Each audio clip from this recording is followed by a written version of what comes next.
I'm Asteria, and I illustrated my own tarot deck, and I thought it would be fun to go through each card to explain the illustrations, and they could also be considered single card pulls. So we are now at the High Priestess, who is this beautiful little crystalline being.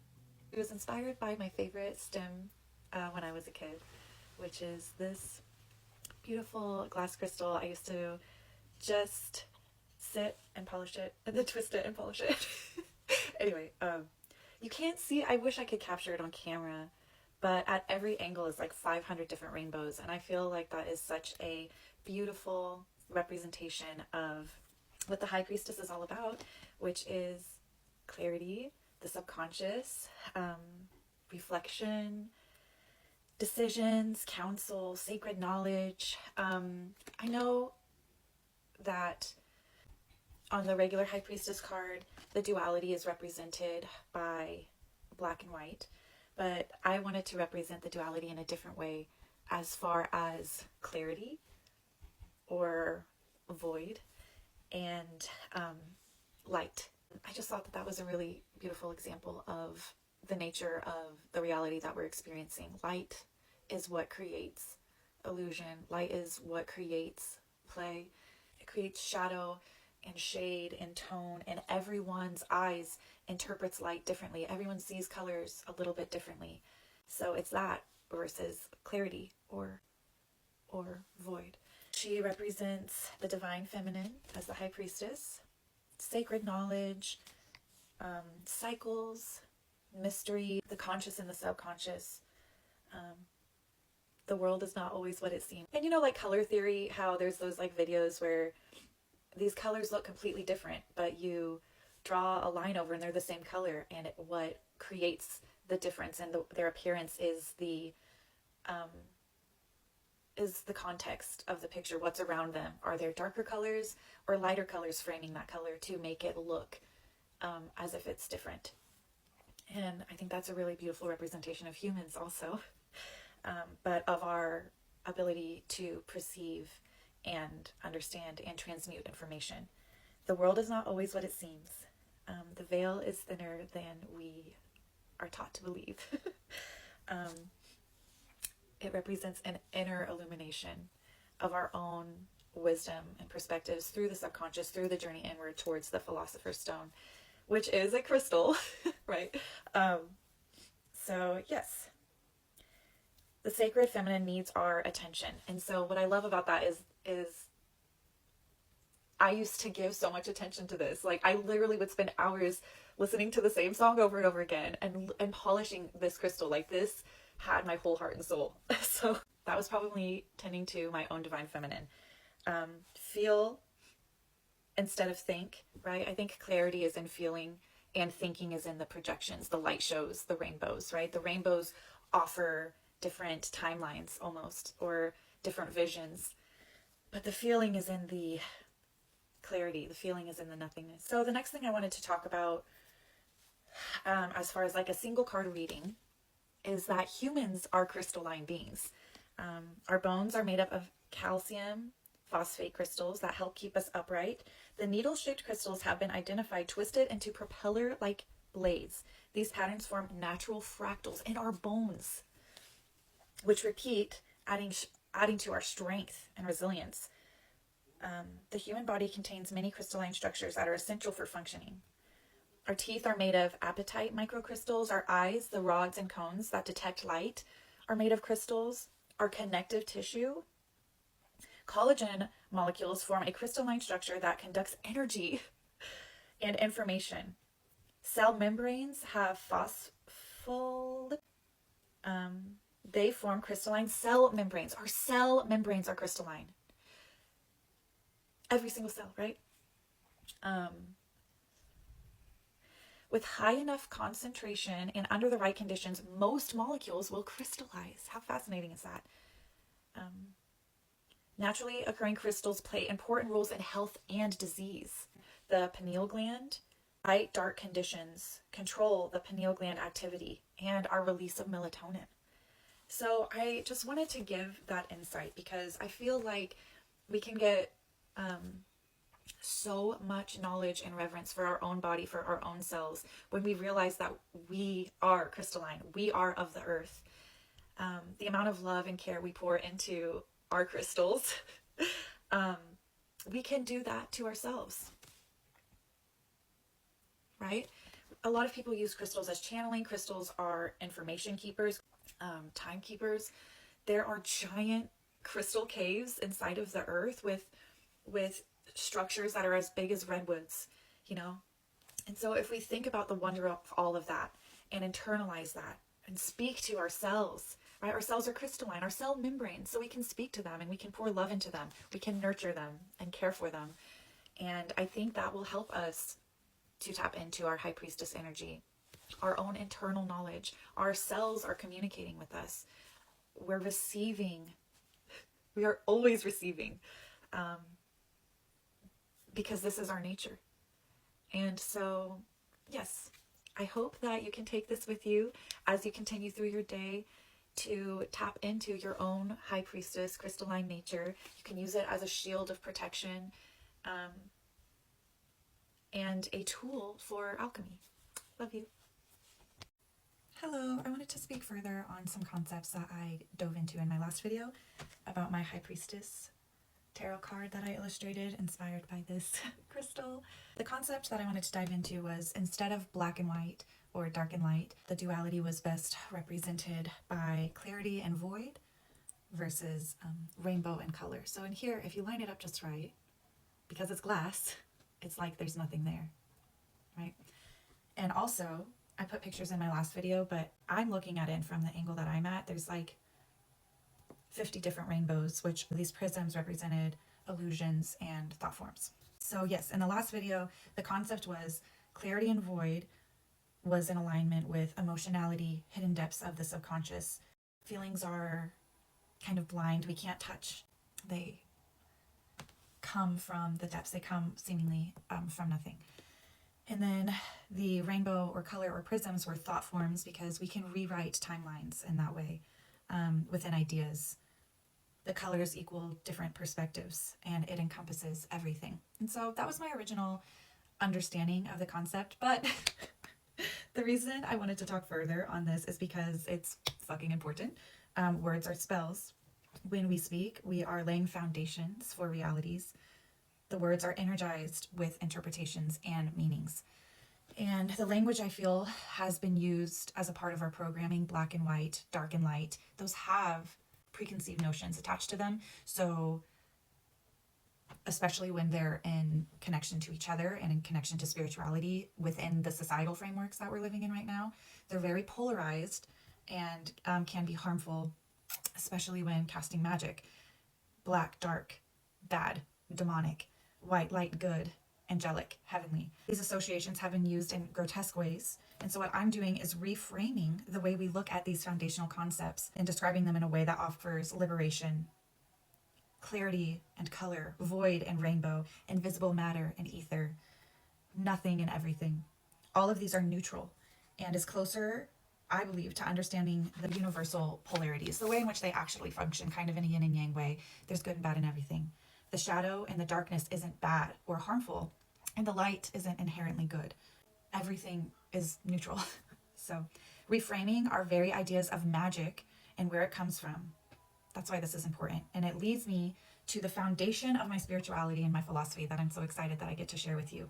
Here it is. Anytime I am presented with information, I contemplate how the opposite could also be true. What are the arguments that can be made for and against this thing? What would it mean if the opposite were the truth? Who is this benefiting? Who is benefiting from the information being presented this way? Why are we allowed to have this information? What if both sides were true?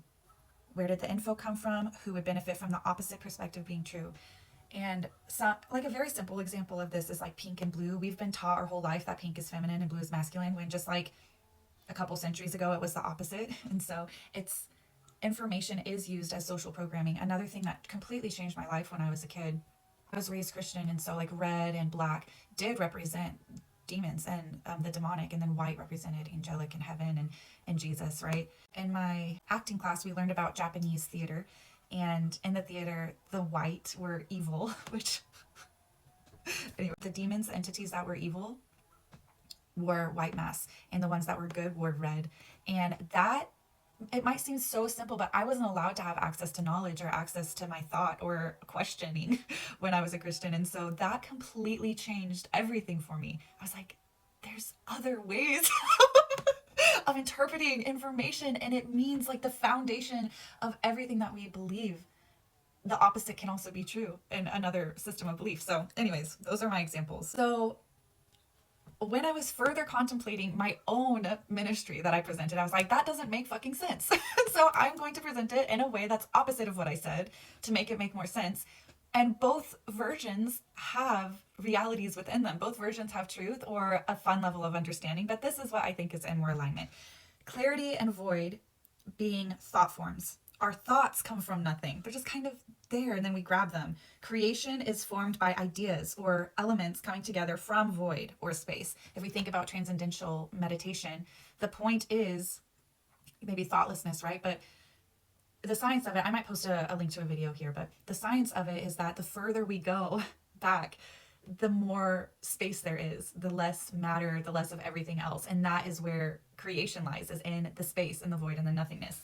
And then the color and the rainbows, I feel, is more in alignment with our emotionality and our emotional body. Emotions color our experience. Colors induce emotions. What do you feel when you look at red, right?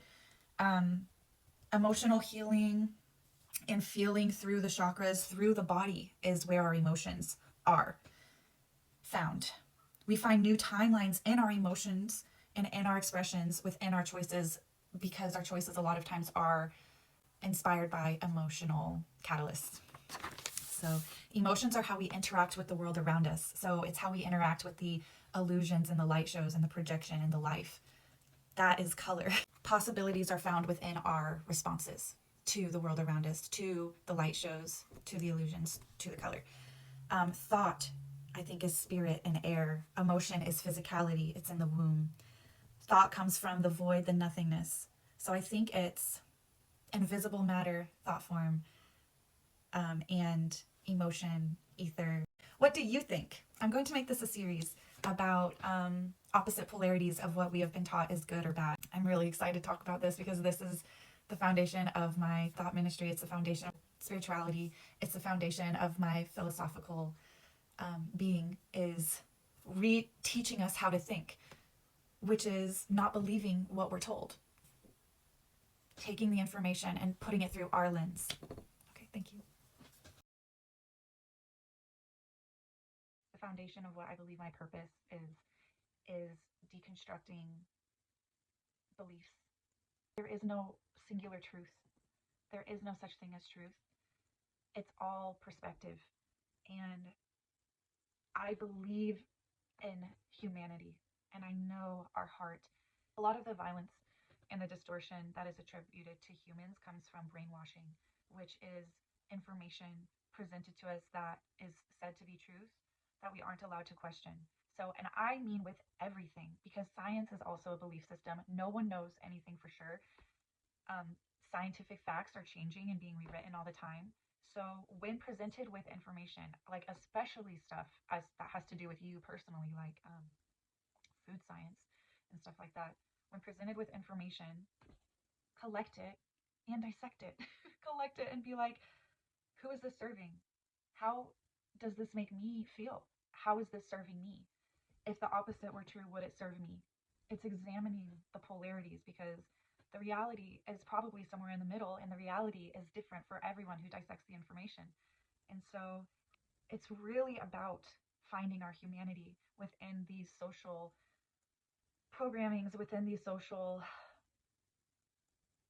um, within the social conditioning that has stripped us of our humanity. What we do when we dissect information and think about it critically and through our own subjective lens is we are coming back to our own humanity. And that's what the world desperately needs. It needs humans who are humane. It needs humans who are not just going because they were told to. It needs humans who are connected to themselves, because humans are divine. Humans are love. Humans are communal. And I know we can get there. We have to undo the brainwashing, and it's the only way. And in order to do that, we have to be allowed to question everything, and we have to be allowed to think, and we have to be allowed access to ourselves and our own subjective needs, opinions, desires, understandings. There's a reason I'm in this body and you're in that one. Your consciousness is important. We need the information to be cycled through your lens.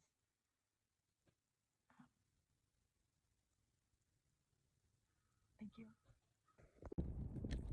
So we've talked about how light creates illusions, and so do our emotions, right? Which is why a lot of brainwashing happens through people's emotional manipulation.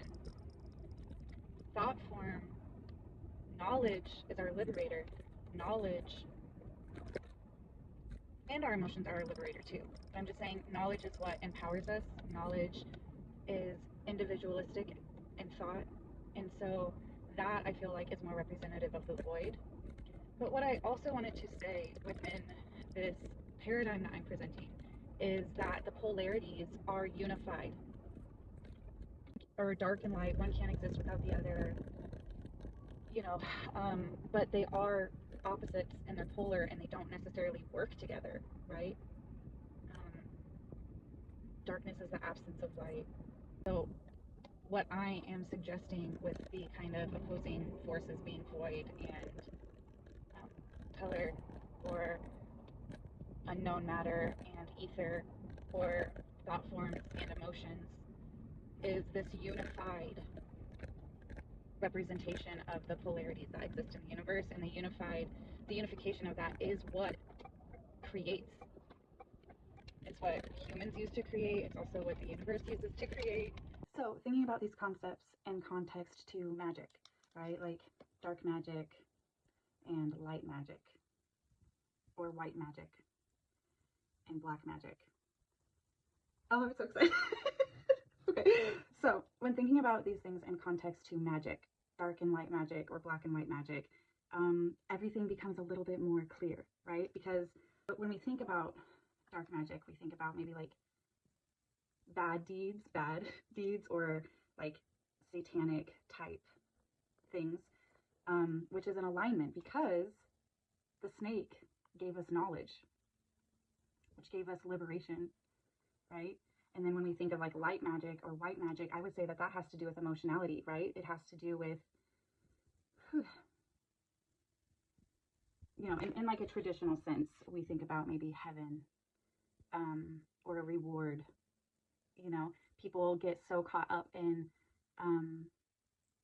Christian type religions because it feeds into their fear and it gives them a scapegoat, which is everyone who isn't a part of their religion, and it feeds into their sense of deserving and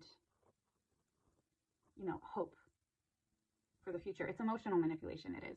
And it makes sense too, because light, which I've talked about before, creates illusion. So when we think about people who are like casting light magic, it has to do with the control of autonomy. What Christians do when they come in and say, they feel like they have the right to other people's salvation or process of salvation. They feel like they're responsible for other people's souls, right?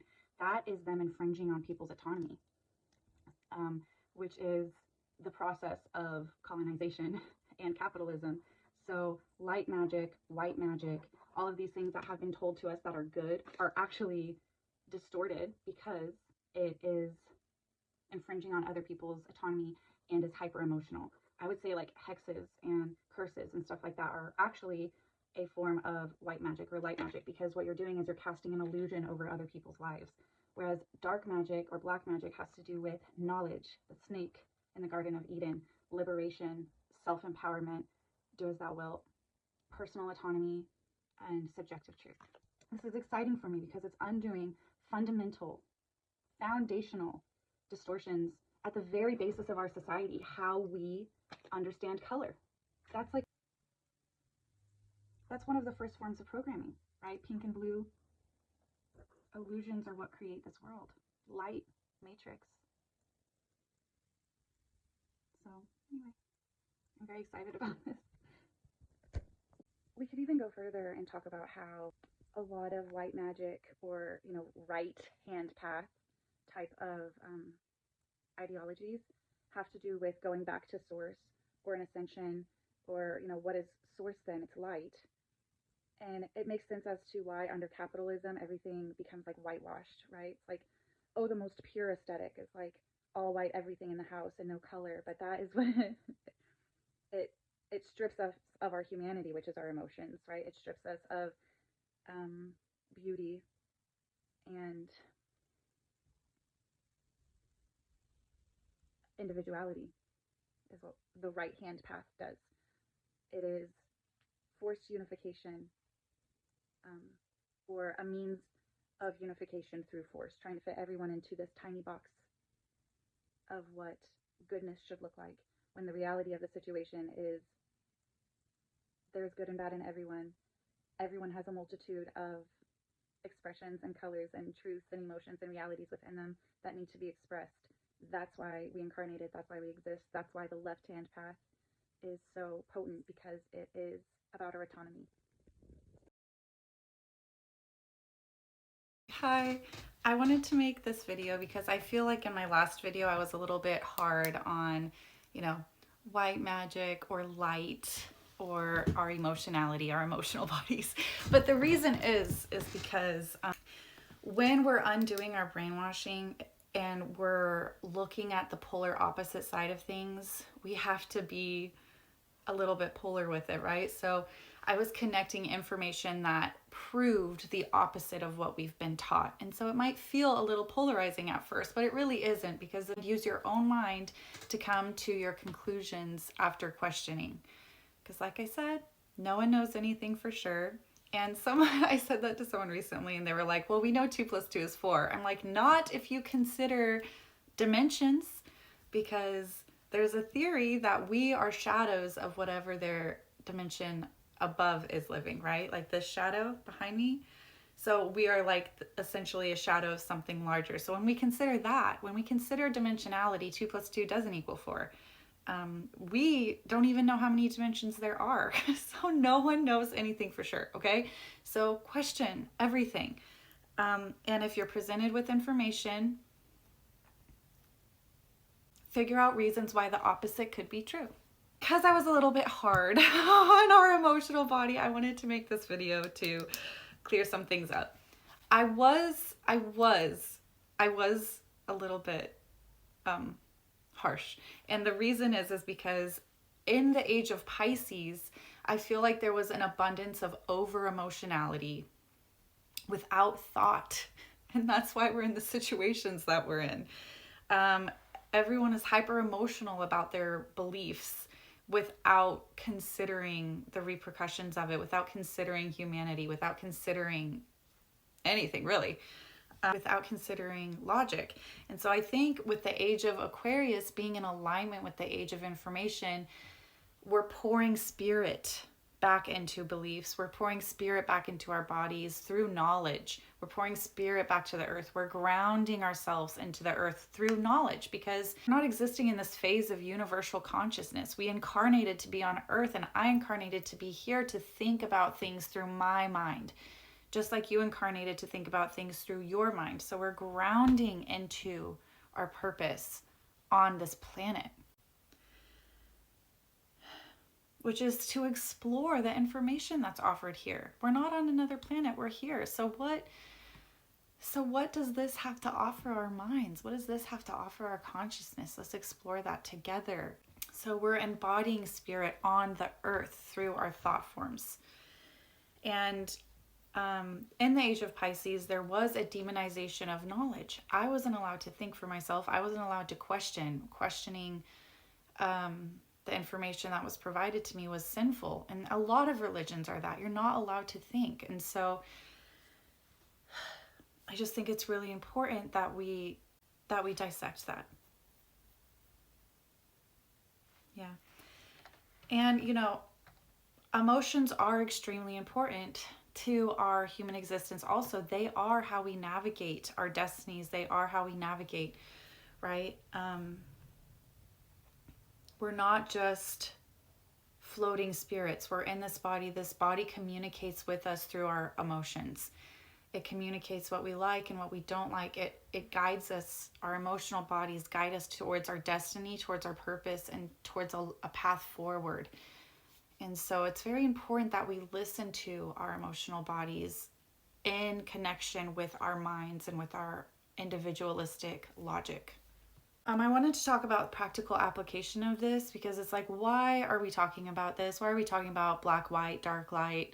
You know, it's because those things are so polarized. One is in connection with good and one is in connection with bad, and there's no such thing as good or bad.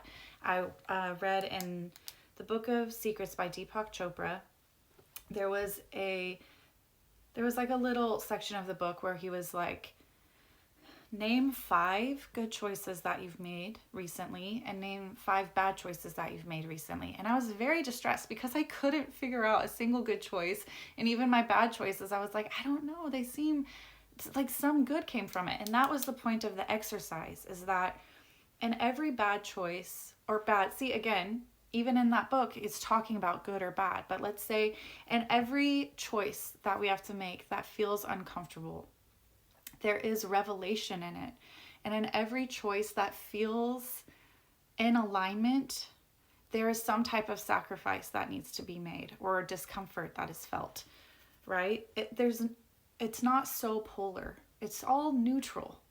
And we're guided towards what feels right and what feels wrong through our logic and our emotion, not just one of those things, right? Those things need to be in balance. And I want to just say this here too, really quickly. I don't believe that, you know, good things happen to good people, or if you experience some trauma, that was a part of your soul's purpose. I think that, you know, maybe that is, but again, I don't really believe in anything. So what feels right to me is that it's part of existence, right? Look up Philip Mainlander, the philosophical pessimist. Stars turn into supernovas. Cells die regularly, and then we're reborn. So I think that it's just a part of existence in any realm that there is going to be trauma. And the human spirit is so strong that it's able to alchemize it and turn it into something that's helpful. I just wanted to say that too. But anyways, so what is the application of this, or how can I start using this now? I think a good way to start is in media, right? So let's look at music. The song, "Hello darkness, my old friend, I've come to talk to you again." It doesn't have to be this polar, looming, negative thing, right? It doesn't have to be this negative thing or this bad thing that we're sitting in this darkness. What that song is talking about is thoughts. It's talking about thought processes. It's talking about communicating with ourselves. Another song is, this is a Christian song, but so turn on the light and reveal all the glory. I am not afraid to bear all my weakness, knowing in meekness I have a kingdom to gain. Well, there is peace and love in the light. Okay, so what is that talking about? That doesn't inherently mean goodness. It means our emotions. There is peace in listening to our emotions. So turn on the light and reveal all the glory of our emotional bodies, the glory of the light spectrum, and feeling our emotional spectrum and feeling human, being in alignment with our destiny, feeling grief. Feeling grief is enlightening.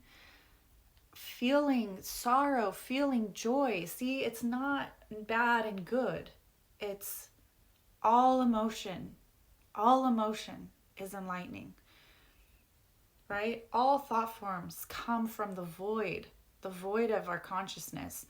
And so that is kind of the application of that in real time. So when you're out in the world and you hear dark or light or black or white and you feel these polar things, be like, no, this is just emotion and thought. And how can I apply that to my understanding? The last thing I want to say is my request for replacement of dark and light magic or black and white magic is phantom and ether. What do you guys think?